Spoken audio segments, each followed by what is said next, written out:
ఈరోజు మన Adoni court, Kurnool court, జిల్లా కోర్టు వర్క్ అంతా అడ్వకేట్స్ ద్వారా అబ్స్టైన్ చేయడం జరిగింది.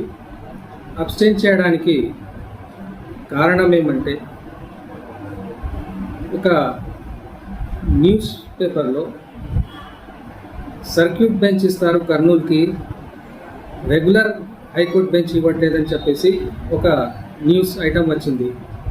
ఆ విషయం మీద ఎవరైతే జిల్లా స్థాయి న్యాయవాదులు ఉన్నారు, ఎవరైతే ఇక్కడ మన ఇన్ఛార్జ్ ఉన్నారు, న్యాయవాదుల సంఘానికి ఇన్ఛార్జ్ ఉన్నారు, వాళ్ళు తెలుసుకొని ఈ విషయం వాస్తవమే అని తెలుసుకున్న తర్వాత లాస్ట్ వీక్ కూడా ఈ కోర్టులో ఏదైతే న్యాయవాదుల వర్క్ ఉందో అది అబ్స్టైన్ చేయడం జరిగింది. దానివల్ల కొంత వరకు ఏదైతే లిటిగెంట్స్ ఉన్నారో వాళ్ళకి ఇబ్బంది కలగవచ్చు. దానికి మనం న్యాయవాదుల సంఘం తర్వాత క్షమాపణ అడుగుతున్నాము. బట్ ఏమంటే, ఇది మన కోసం ఒకటే కాదు, న్యాయవాదుల కోసం, ఈ ప్రజల కోసం కూడా మన పోరాటము. సర్క్యూట్ బెంచ్ అంటే ఫస్ట్ ఏమనేది నేను చిన్నగా నాకు తెలిసినంత వరకు ఎక్స్ప్లెయిన్ చేయడం జరుగుతుంది. సర్క్యూట్ బెంచ్ అంటే టెంపరీ బెంచ్.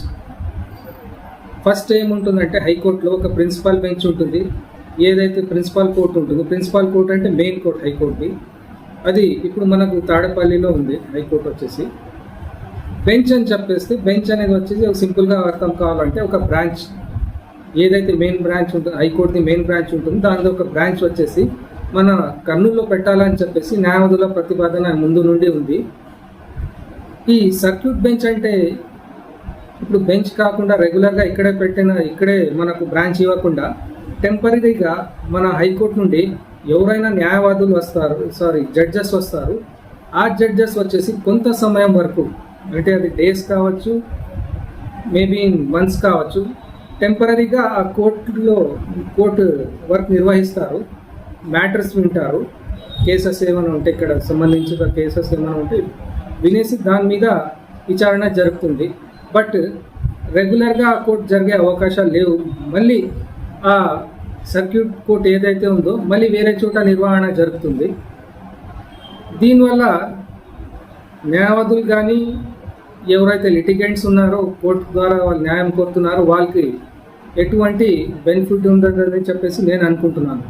ఎందుకంటే విచారణ ఒకే కోర్టులో ఒకే సమయంలో ఒకే చోట జరిగితే కనీసం న్యాయం జరుగుతుందన్న హోప్స్ కూడా ఉంటాయి.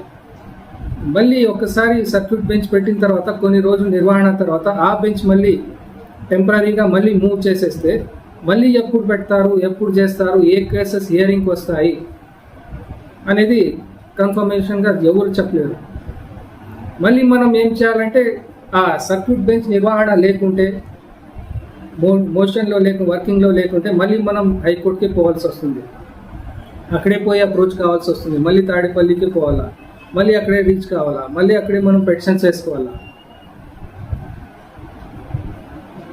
ఎటువంటి అడ్వాంటేజ్ ఉండదని చెప్పేసి నేను అనుకుంటున్నాను.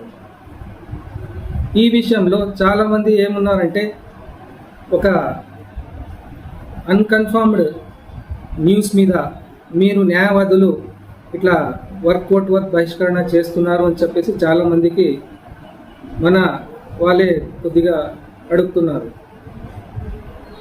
ఈ విషయంలో నేను చెప్పేదేమంటే, వర్క్ బహిష్కరణ ఒక్కటే కాకుండా మనం ఏం చేస్తామంటే, కలెక్టర్ గారి ఆఫీస్ దగ్గర, మన సబ్ కలెక్టర్ ఆఫీస్ దగ్గర ఏదైతే జిల్లా స్థాయిలో ఉన్నారు కర్నూలు జిల్లాలో, అక్కడ పోయి న్యాయవాదుల ద్వారా, అసోసియేషన్స్ ద్వారా మెమరాండం ఇవ్వడం జరిగింది.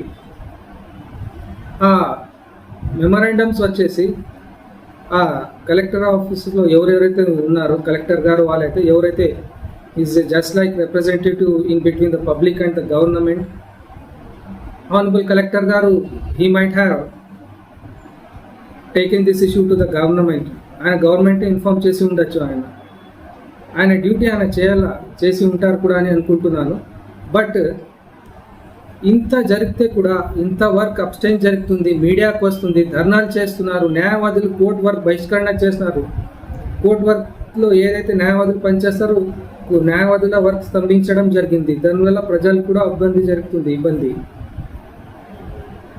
ఎవరైతే సంబంధిత గవర్నమెంట్ అధికారులు ఉన్నారు, దీనికి జవాబు ఇవ్వట్లేదు, వచ్చి న్యాయవాదులకు క్లారిఫికేషన్ ఇవ్వట్లేదు.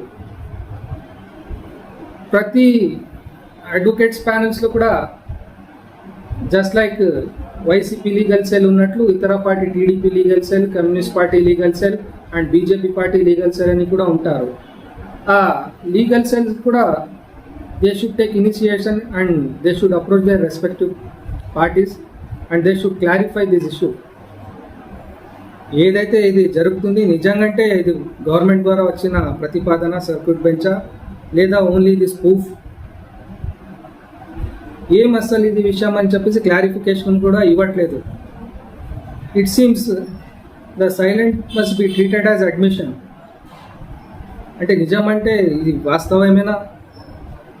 దీనివల్లనే ఎవరు నోరు కదపట్లేదా? మొన్న మన లోకేష్ గారు కూడా వచ్చినారు ఇక్కడ అధోనికి వచ్చినప్పుడు 90 రోజుల్లో విత్ ఇన్ 90 days మీకు హైకోర్టు బెంచ్ ఇక్కడ వస్తుందని చెప్పేసి he has assured the people. అంత పెద్ద పోస్ట్లో ఉండి ఆయన అష్యూరెన్స్ ఇచ్చిన తర్వాత కూడా అడ్వకేట్స్ ఇట్లా జిల్లా స్థాయిలో ఇట్లా ధర్నాలు చేస్తున్నారు, అబ్స్టైన్ చేస్తున్నారు అంటే this is a serious issue. Serious issue. The government should consider this issue. దీని విషయంలో అస్సలు స్పందించడం అనేదే లేదు. ప్రభుత్వం ద్వారా స్పందన అనేదే లేదు. And definitely we are planning for పబ్లిక్లో వెళ్ళాలని అనుకుంటున్నాము. పబ్లిక్లో వెళ్తాము. పబ్లిక్కి ఏదైతే సర్క్యూట్ బెంచ్ రియాలిటీ ఉంది అది కూడా తెలుపుతాము. ఏదైతే సైలెన్స్ ఆఫ్ ద గవర్నమెంట్ ఉంది ఆ విషయం కూడా తెలుపుతాము. ఇమీడియట్లీ నేను కోరేది ఒకటే, అడ్వకేట్స్ విషయంలో ఇప్పటికే మన కర్నూలు జిల్లా ఏదైతే న్యాయస్థానాలు ఉన్నాయో ఇక్కడ ప్రజలకు కూడా చాలా అన్యాయం జరిగింది. ముందు నుంచి ప్రతిపాదన ఉంది. ముందు విషయం మాట్లాడకముందే ఇప్పుడు కూడా మనం చెప్పేదేమంటే మన ఆనరబుల్ మినిస్టర్ లోకేష్ గారు వచ్చినారు and he has assured the people that with in 90 days the bench will be given to the Kurnool court. అదే మాట మీద ఉండి ఆయన మాట నిలబెట్టుకుంటారని చెప్పేసి ఇమ్మీడియట్గా ఏదైనా ఉంటే కూడా ఇష్యూ మీద రెస్పాండ్ కావాలా ప్రభుత్వం అని కోరుతూ నేను న్యాయవాదుల పరంగా విన్నపం చేసుకుంటున్నాను. This is my request. Hence I request honourable minister Lokesh గారు to respond immediately regarding this issue. Thank you. My name is Shaukat Tabrez, advocate and also YSRCP state legal cell spokesperson. Thank you అండి. నమస్తే.